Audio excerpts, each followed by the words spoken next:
रंगिना संगिना साजायनायजों कक्राझारनि ग्रीनफील्डआव गाहाय मन्त्री नरेन्द्र मदिखौ बरायनो साखाफारा।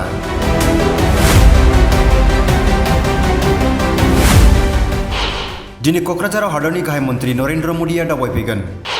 गाहाय मन्त्रिया कक्राझाराव दावबायनाय समाव कक्राझारनिफ्राय भुटाननि गेलेफुसिम थांनाय रेल लामाखौ बेखेवना होगोन। परहटझरनि बासबारियाव 252 कौटि रांनि वैगन पेरियडिक ओभारहलिं वर्कशपनि अन्थाइखाम्फा गायसनगोन। बिटिसिआव 1101 कौटि रांनि लामा फोनांजाब मावबिथांखि गंब्रै फ्लाइओभार आरो दालां बेखेवगोन।